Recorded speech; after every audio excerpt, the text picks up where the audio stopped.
The first day of the early signing period went about as good as you could expect for the Oklahoma Sooners. We'll discuss on today's episode of Locked On Sooners.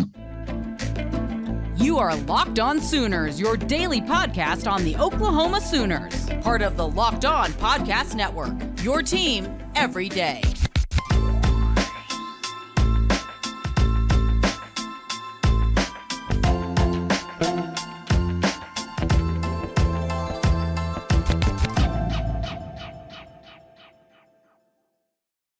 What's up, Sooner Nation? Welcome to Locked On Sooners, and thank you for making Locked On Sooners your first listen every single day. Today's episode is brought to you by FanDuel. Make every moment more. Right now, new customers get $150 in bonus bets with any winning $5 moneyline bet. That's $150. If your team wins, visit FanDuel.com/LockedOn to get started. All of our recruiting segments here on the Locked On Network are also brought to you by LinkedIn. These days, every new potential hire can feel like a high-stakes wager for your small business. That's why LinkedIn Jobs helps find the right people for your team faster and for free. Post your job for free at linkedin.com/LockedOnCollege. I'm John Williams. Follow me on Twitter at John9Williams. My buddy here is Josh Helmer. Follow him at JoshOnRef. The show is at Locked On Sooners. Let's get to it. The Sooners signed all 27 of the guys that were committed to this class heading into the early signing period by 11:30 on Wednesday, allowing everybody to just have a nice, relaxing hump day the rest of the way. It went as well as you could possibly expect it to go for the Oklahoma Sooners. There was that hour-long period where folks were looking for some panic to settle in with Taylor Tatum. And I'll admit, it was starting to find its way to myself as well. You started to kind of hear all sorts of rumor mills and a little bit of reporting, actually, from several folks out there, but really kind of, more rumor mills and rumblings that, wait a second, is Taylor Tatum now thinking about pushing this thing back to the February National Signing Day? And then obviously, lo and behold, those fears, whether there was any sort of reason for those to exist at one point in time, quickly diminished, and then they were gone as the national letter of intent did come in for Taylor Tatum too, the nation's top-rated running back. So all in all, a little bit of drama there for maybe the period of an hour on this early signing period opener. It's really early signing day anymore. I mean, occasionally you got a guy or two that waits until the second or third day of this thing, but generally speaking, most all of it's today. And for Oklahoma, John, though there was, again, a mild bit of drama, it's a perfect 27 for 27. Yeah, it's kind of funny. I think when you follow recruiting or you're a fan of recruiting, you kind of lean and bend toward looking for the drama a little bit, right? Like you kind of expect the soap opera to happen. I mean, we just saw it last year with the Peyton Bowen saga, but yeah, it was a stress-free day. It hit the ground running. I kind of woke up a little bit later than I wanted to this morning because with Sooners Wire, I had a ton of responsibilities in getting stuff out there. But 7:40, wake up and already see a flurry of guys that are officially signed with Oklahoma. I'm like, oh crap, got stuff to catch up on before getting the kids off to school. But it was great. Daniel Akinkumi actually broke the ice, was the first one officially signed for the Sooners, even said he's going to be the first one on campus moving in here in a couple weeks as well. So it was just the perfect culmination to the way this recruiting class went down, because also, we didn't get our first commitment in the 2024 cycle until late March, and that was Jeremiah Newcomb. It was like March 25th, if I remember right. And then April kind of had a little bit of a flurry. And then, the summertime brought some good things as well. But we had to wait on David Stone, had to wait on Nigel Smith. We had to wait on Taylor Tatum. We had to wait on a lot of the higher profile guys in this class. But then once they were committed, it was done. It was locked and loaded. There was no drama. There was no wavering. There was no you might hear, okay, Miami's making a push for David Stone or Jayden Jackson. But all of those things were really quickly allayed, and you didn't ever hear any issues about anybody. The only decommitment you had was Dozie Ezekanma, and it's understandable that you're going to maybe lose one of your 5 wide receivers that you had committed to the cycle, and arguably he was the lower rated one of the class. And that's not to say he's not a good player. It just means like, okay, the numbers game was going to catch up at some point, especially with Angelo Anthony coming back and presumably Jaleel Farouk coming back as well. So the fact that you went into the early signing period with 27 guys committed and you got all 27 signed, dude, that just goes to show that what this staff is doing is hitting home with these recruits and these prospects. And you're not seeing a lot of guys kind of unsure of themselves when they make that commitment. And I think that's part of the discussion of the no visit policy, right? The reason we don't want visits after is because we want you to be sure about what decision you're making. And all of the guys that committed to Oklahoma were sure about the decision they made. That's right. Yeah. It winds up being everybody signing today. And so it's stress-free from now until National Signing Day in February, where we'll monitor whether or not Oklahoma can pull off the Dominique McKinley flip. If you can add that to the power line here in this class for Oklahoma, judging by the reaction of the fan base, with all due respect to Dozie Ezekama, you obviously have an offensive coordinator that takes a gig elsewhere, becomes a head coach. You're not going to turn that opportunity down if the situation you think is right for one Jeff Levy. Not shocking, right, that you would then see a name drop off the board that's a wide receiver afterwards, though. Kind of felt like in the moment, John, maybe it was just you were waffling a little bit there to begin with, and that kind of created the opening to decommit. But judging from the reaction of the fan base today, I think I can safely assert that the signature, the facts from Taylor Tatum, from David Stone, from Nigel Smith, from Jayden Jackson, I think Oklahoma fans will say gladly, okay, if we're going to lose one name in the class a couple of weeks ago, Dozie Ezekama, we'll make that trade for Tatum being officialized, for Stone being officialized, for Nigel Smith being officialized. I mean, it's a great defensive line class, and obviously the skill guys even, running back aside with Tatum and Robinson, just at wide receiver where you saw the decommitment. John, it's a really good wide receiver class for Oklahoma. So Sooner fans, you should be doing backflips. You should be fired up. This was a drama-free signing day, which that's not always guaranteed. We saw that, as you pointed out, John, a year ago, and it was positive for Oklahoma in that regard. But all of that was averted.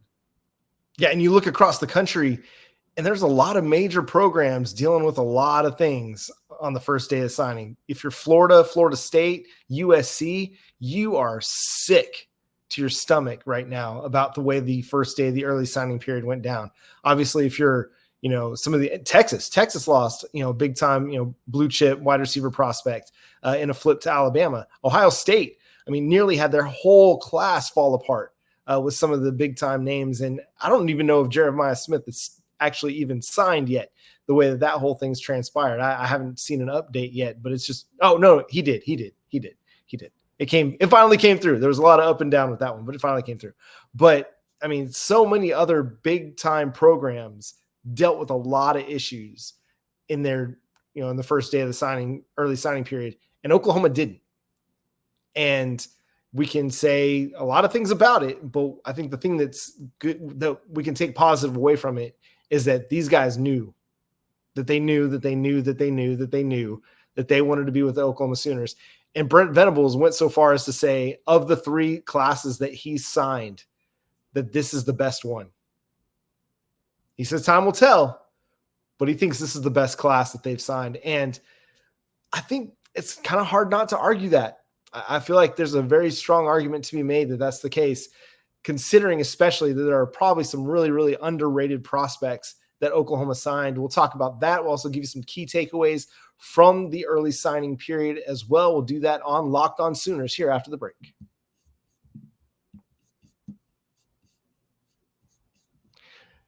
Today's episode is brought to you by LinkedIn. When you're hiring for your small business, you want to have as many top-tier candidates as possible to interview. That's why you have to check out LinkedIn Jobs. LinkedIn Jobs has the tools to help find the right professionals for your team faster and for free. LinkedIn isn't just another job board. It has a vast network of more than 1 billion professionals, which makes it the right place to hire. Hiring is easy when you have that many quality candidates. So easy, in fact, that 86% of small businesses get a qualified candidate within 24 hours. LinkedIn knows that small businesses are wearing so many hats and might not have the time or resources to hire. Thankfully, with LinkedIn, the process is intuitive, quick, and easy. They even just launched a feature that helps you write job descriptions, making the process even easier and quicker. So go post your job for free at linkedin.com/lockedoncollege. That's linkedin.com/lockedoncollege to post your job for free. Terms and conditions apply. Major takeaways from the 2024 signing day, Josh. Give me one. Well, I think with this class for Oklahoma, it obviously starts defensive line. If you're going to tell me that Brent Venables feels this is the best of the three at Oklahoma that he's been a part of signing since obviously taking over as head coach, then I would tell you that, well, probably a defensive-minded head coach that goes out and lands David Stone and lands Jayden Jackson and lands Danny Okoye and Nigel Smith and Wyatt Gilmore. That's probably a good place to start if you're a defensive-minded head coach. And, oh, by the way, I mean, look, Brent dating back to tenure number one in Norman, Oklahoma, playing for national championships, winning a national championship, going to Clemson, winning multiple national championships, and going up against the SEC on a number of those occasions, John. He knows where the ingredient to a championship a lot of times is won, and it's along the interior of the defensive line. And Oklahoma beefed up in a big way the interior of the defensive line in this class. I know we've talked ad nauseum about it, but it's official now. This is not a commitment that can turn into a flip elsewhere. This is not, we think Oklahoma's trending for it. No, this is David Stone has signed with Oklahoma. Jayden Jackson has signed with Oklahoma. So, again, I just say what OU's accomplished in this class up front, especially along the interior of the defensive line, it's time to celebrate a little bit. This is exciting. Yeah, absolutely it is. You got two game records to put in the middle of your defensive front, and that's going to completely change the way that you can play defense. You can play in multiple fronts with these two guys. Jayden Jackson, he can be your nose tackle. He can be your one tech. He can be the guy that lines up between the guard and the center or right over the center. And David Stone, he can be a three tech. He can be a defensive end in a three-man alignment because he's that athletic and that quick. And so you're not having to take these guys off the field because of your formation or personnel that you want to put out there. No, they can be out on the field all the time because they're good against the run. They're good pass rushers, and they can be dynamic in both instances. And I think that's going to really change the way that Oklahoma is going to be able to play defense. And then you go to the edge guys that Oklahoma did add: Nigel Smith, Wyatt Gilmore, and Danny Okoye. I mean, Nigel is a bit of a tweener. He's a guy that could probably bump inside and play a little three technique, that defensive tackle in pass rushing situations. But you got Wyatt Gilmore and Danny Okoye, two very different players, but two really, really explosive and tenacious players out there on the edge. And so much of pass rush a lot of times is just that tenacity, just keeping at it and being relentless and not giving up in your rush just because you get blocked. You continue to play and you continue to rush because you never know if that quarterback's going to get pushed your direction, and then you're right there for him. But the whole class, that defensive front being a group of blue chip prospects, if you look, wherever you look, you're going to find somebody's at least a 4 or 5 star somewhere. A blue chip defensive line, man, it's going to be a game-changing thing for the Oklahoma Sooners. And credit to Venables and Todd Bates and Miguel Chavis for pulling it off. I think we had really, really high expectations and high hopes back in the summer when they had the 8 names that they were, listing as the power line and had all the silhouettes and whatnot. And, when you only got 5, you kind of felt, okay, that's really, really good. And then you just hoped you could hold on to all 5. And you did. You got them to signing day and you got those signatures and you're going to have them. I think a lot of these guys are going to be with you, in the spring. You're going to have the opportunity to begin developing them as well. I look at the defensive backfield. I know it may not have the Peyton Bowen 5-star safety prospect, but you have some really good prospects in Jaden Hardy, in Reggie Powers, in Michael Patterson-McDonald, Jeremiah Newcomb, and Eli Bowen. I mean, that's a really good group as well. Eli Bowen might be a little bit underrated because of his size. I mean, he's a 5'9" kid, but I think he and Michael Patterson-McDonald, they play above their weight class. They play big, And I think that goes as far as a lot of times your height, because you can find 6'2" dudes that don't play like 6'2", that they play like they're 5'9". And so I think it's a really good group for Brandon Hall and Jay Valai to lock up as well. And then you go to the guys that are kind of the cheetah or the linebacker types, and the Michael Boganowski and James Nesta, and you just got some straight up athletes right there. And these are two guys that Brent Venables and Ted Roof and Brandon Hall are going to have to figure out a way to get them on the field, but you just got straight up athletes who can play, and that's going to allow Oklahoma to do a lot of different things with them. It's again, the defensive class is just really, really, really good. Which that's what we need. We need to see Oklahoma continue to make that leap where they bring blue chip talent in, Swiss Army knife pieces that Venables and company can employ and plug and play in different areas across this defense. And Boganowski in particular feels like somebody that kind of natural to maybe slide around to multiple areas in that defensive backfield for Oklahoma. That's somebody I'm pretty excited about in this class. The size, 6'2", and obviously the weight to go along with him too. So much drama for that brief moment with Taylor Tatum, right? For that 45-minute window, and understandably so. The talent that he's going to bring to the table, regarded by many as this class's top running back. He's a big time electric addition for Oklahoma. I'm excited for Xavier Robinson though. If we liked what we saw from Tawi Walker this season, John, then Xavier Robinson is supposed to be that. But okay, he comes in and he's not the walk-on kid. And there's nothing wrong with being a walk-on kid, as proven by Tawi Walker and others at Oklahoma, right? There's multiple names you could throw my direction, such as, I don't know, a Drake Stoops, right, would come to mind. But Xavier Robinson is the guy that comes in with, okay, he's a 3-star signee for Oklahoma. He's regarded as a bruiser type running back. So just the combination of those two running backs and the difference between them, I think, is exciting to think about in this class. Yeah, it's nice to have a little bit of a variety of runners that you could deploy. And I mean, Xavier Robinson, he's one we're talking about maybe most underrated players. He's still, I think, a very underrated prospect. You can't be as productive as he is over the last 2 years, be the Oklahoma Player of the Year for 5A, and not be as good as any of your running back contemporaries. Like, okay, maybe it's not 6A ball in Texas or Cali, but dude, you cannot be that competitive without being far and away much better than your competition. It wasn't just like he had a good season. I mean, he had historic seasons these last 2 years for Carl Albert. So I'm as excited about him as I am Taylor Tatum, because I think that Xavier Robinson is going to carve out an incredible role for the Sooners, and not just as a short yardage guy or a change of pace back. Like, he's got the capability of being a 15 to 20, 25 carry back for the Sooners. And he's shown that he's durable enough to do that. I mean, when Carl Albert won the state title in 2022, they didn't really have a whole lot of a passing game. He ran a lot of wildcat quarterback. He was a lot of their offense, and that was enough. Now this year, when they got Kevin Sperry, they had a much more passing game and a pass-centered, or more balanced offensive attack. But dude, the dude was still incredibly productive. So yeah, I'm so excited about him. Another guy that I think is, going to be really, really good for the Sooners, and that's Michael Hawkins.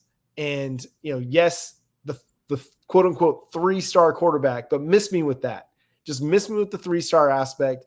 He's got all the tools. He's got the moxie. He's got the experience. I mean, he played so much ball at the high school level that it's going to be hard to keep him off the field long term. I mean, Jackson Arnold's going to be your starter presumably in 2023 or 2024. But I mean, at some point we're going to get to see the Michael Hawkins show, and I think it's going to be electric. Yeah, no, it's fun when you flip on the highlights and see his ability to both run and throw the football, which seems like, I mean, no brainer. I think everybody's right looking for the guy that can, a la Jackson Arnold, that can really, really sling it, but can also hang on to the football and go run and be explosive that way too. And I think, again, Oklahoma has found another guy like that in Michael Hawkins. And oh, by the way, I think Sperry right behind him will be that in the next class. So it's exciting. I always think it's kind of intriguing too when you look at a class talking about key takeaways, the big picture of the class. Where's everybody from? Right. And this is a class that I believe spans 12 different states. It's what you would expect from Oklahoma. The bulk of it is in-state and Texas. But then beyond that, you've got signees from Florida, California, Ohio, Arizona, Georgia, Kansas, Louisiana, Minnesota, Mississippi, and North Carolina. So it's proven again, Oklahoma is a national brand. Yeah, this after 2023, landing guys from Washington and New Jersey, and just think of all the different places. I mean, they're getting guys from everywhere. Oh, and not to mention England in this 2024 signing class as well with Daniel Akinkami. Got more takeaways. We'll talk most underrated, more players that we love in the 2024 signing class. We'll do that here on Locked On Sooners after the break. The NFL season, even as the weather gets colder, those offers staying red hot over at FanDuel Sportsbook. Check them out today, FanDuel.com/LockedOn, where new customers, you can get $150 in bonus bets with any winning $5 moneyline bet. That's $150 if your team wins. If you've been thinking about joining FanDuel, there's no better time than right now to get in on the action. The app, so easy to use, wide range of betting options, including spreads, player props, over-unders, and more. So visit FanDuel.com/LockedOn and enjoy this NFL season, the close of it as it's heating up, even as that weather again is getting colder. FanDuel, an official partner of the NFL.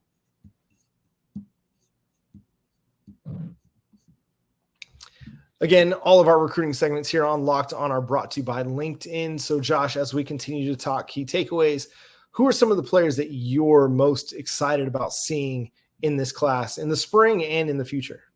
Well, since I think we've talked about David Stone and Nigel Smith and obviously just everybody up front, Jayden Jackson, Gilmore, our man, Mr. Okoye as well.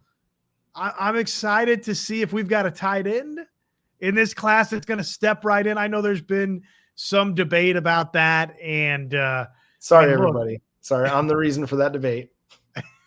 Well, and I think it's wise that you're pumping the brakes a little bit because, look, and tight end especially, typically, right, is a position that it doesn't lend itself to coming straight out of high school into this thing and just all of a sudden you're playing 50 snaps every week in run protections or excuse me, in run blocks and in pass protections and obviously going out and being an explosive pass catcher. But not everybody comes into college 6'4", 245 when they should be a high school senior that year. So Devon Mitchell, I'm just intrigued to see how special, how quickly he truly is, John. I mean, he is the definition of built different, no doubt in my mind. And man, I would love nothing more than to see this kid come in and just take spring ball by storm, go into the spring game and just dominate, and then just go into the 2024 season and be that guy that everybody thinks he can be it year one. I have no doubt he's going to be that guy at some point in his Oklahoma career. I just don't want there to be this like shock and disappointment if he has freshman struggles, that's the only goal here by tempering any of the enthusiasm about any true freshman. It's just getting to that point where it's like, oh man, they didn't, have 50 catches for 1,000 yards and 15 touchdowns. What a disappointing season. Or even like they didn't have 25 catches for 400 yards and 5 touchdowns. You know what I mean? Like that's it. But I do think the tools are all there. The skill is there. The talent is there. There's just a lot for him to learn over the next 9 months to get ready to play ball. And based on what you hear Brent Venables talk about him, it would not surprise me if they just throw the dude into the deep end and say, hey, you're our starting tight end. Let's see what happens. It would not surprise me. It'd be a little bit surprising in that they want everybody to compete, But given how talented he is, I would be okay with that too. If they just wanted to, like this spring, to say you're tight end one, let's see how you can handle it. And if he handles it, then you know that you got that dude. But if he doesn't, then you've got some veteran options that you can kind of rely on to help bring him along as well. So I'm excited about that. We're excited about our guy Reggie Powers, a guy who was committed to Michigan State, backed off that during the whole Mel Tucker. I'm not sure how much the Mel Tucker situation was part of his decommitment, but Oklahoma came in, offered him back in August, and the ball got rolling for the Sooners. He's an athletic player, a guy that can play multiple safety spots, could even play a little cheetah for you, but I think he's going to be physical. He's going to be dynamic. He's athletic. And I think that's the case for a lot of the guys in the defensive backfield, but I'm really excited to see Reggie Powers. If Jayden Jackson is my dude along the defensive front, in the back seven, it's Reggie Powers is the guy that I'm really looking forward to. And then I love the speed that they continue to add. I mean, we added Jaquez Petaway in the 2023 signing class, Brennan Thompson as a transfer, and then they added two more burners in Zion Reagans and KJ Daniels. And then can't sleep on Zion Kearney's speed as well. And then Ivan Carrion, dude, the 6'6" guy. I mean, he's 6'6", but he's also smooth with it too. Like he is slick with it. So really, really excited about the wide receiver class, but especially just the burner speed that they have. I mean, Reagans and KJ Daniels, man, they can just flat out play football, get them in space, and they're going to make a lot of guys look foolish. Yeah, there's just something the Kansas City Royals, when they were good at baseball, I know some of you might not even remember this, but 14 and 15, when things were going well for Kansas City, there was a phrase, "That's what speed do, baby." And that was the Gerard Dyson tagline. And that's just what it is, baby. That's what speed do. You cannot, there's no substitute for speed. So when you got somebody like Reagans or Daniel or others in this class, yeah, that's exciting. And I like watching a guy like Tyreek Hill in the National Football League. We certainly all enjoyed watching a guy, Mr. Marquise Hollywood Brown, in Norman, Oklahoma. So when you can add that dimension offensively, especially offensively, right? Skill guy out in space and just get them the rock. I mean, remember, everybody was so concerned. Hollywood Brown, what's going to happen if he gets hit? Well, what if nobody can touch the guy, right? So, yeah, those guys definitely are pretty exciting from a skill perspective in this class. And I think the offensive line is underrated too. Like, it may not have the star power. It may not have, a 5-star in addition to some of the 4-stars. But, dude, you got some really good players in guys like Eugene Brooks and EPL, Eddie Pierre-Louis. And, I mean, there's a lot of hype and optimism about guys like Daniel Akinkunmi as well. I mean, Isaiah Autry, that's a kid that, okay, he's flown really under the radar because he committed back in the late spring and you just haven't heard anything. And that's because he just didn't do the camp circuit. Wasn't out there with, the rivals or 247 or on 3 people, but he's just a really good football player. And he's got size and he's got strength and he's going to be a guy that could play offensive tackle for you. And then Josh Isosa, like, okay, an Edmond Santa Fe kid, we're starting to see Oklahoma producing more and more high level, FBS prospects and Power 5 prospects. Don't sleep on any of these guys.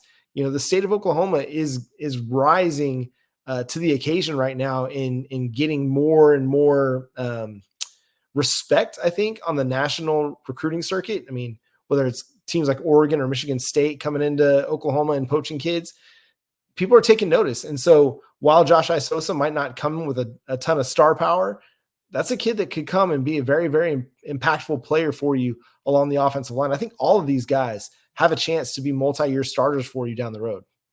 Yeah, it doesn't some would say, right, depending on where you look, Eddie Pierre-Louis would be the one name that, okay, well, that's a prized addition into this offensive line class. But if you're just sort of taking the entirety of the picture across the board, it's not super well thought of from just a strictly stars perspective.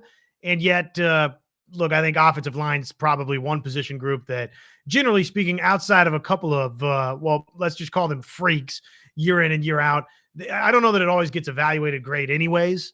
And so that's from recruiting experts, right? Not talking about Bill Bedenbaugh and company. So let's hope that Oklahoma's found a couple of quote unquote diamonds in the rough. And obviously in Akin Kunmi, because of his trajectory to Oklahoma, could develop into that. I think it'd be awesome if he winds up a star, just because of the story factor alone is sort of Disney movie-ish. Kid from overseas comes in and it's a whole new world. And he's talking about where did he want to, which chicken restaurant did he want? He wanted to try Chick-fil-A, did he not? Yeah, I think that was it for sure. Yeah, my wife asked me, she's like, did we really get a kid from England? I was like, yeah, we really did. And it's amazing to hear him talk football, and not soccer, but actual, football. So it's super fun. And so I think, yes, okay, understand that, yes, the stars matter. We're not going to sit here and say the stars don't matter, but offensive line is a position that is generally regarded as one of the most difficult to evaluate. Even when it comes to college prospects going into the NFL, draft analysts in the media, and then, draft guys at the NFL level have just a really difficult time sometimes evaluating offensive line talent, because so much of it depends on the level of competition you're facing, and you don't really know until you get them into a program. So, I mean, if Bill Bedenbaugh's liking these guys, who am I to say we shouldn't? But I do think that there are some really intriguing tools that each of these guys brings to the table that's going to allow them to potentially be impactful players down the road for the Sooners. And a couple of them could be big time players for you going into 2024. I mean, it's not outside the realm of possibility to see a guy like Eugene Brooks or Eddie Pierre-Louis end up becoming a significant part of the offensive line rotation, or even starting as early as next year, because of the holes that you have at guard right now. But that's going to do it for today's episode of Locked On Sooners. Thanks so much for tuning in and being a part of the show. Subscribe to the show wherever you get your podcasts. We'll continue to discuss the signing class. We'll talk about the possibility of Dominic McKinley at some point down the road as well. We'll continue to get you ready for the Alamo Bowl here on Locked On Sooners, so make sure you are tuned in every single day. Follow Josh on Twitter at JoshOnRef, myself at John9Williams. The show is at Locked On Sooners, but until next time, he's Josh Elmer. I'm John Williams. Boomer Sooner.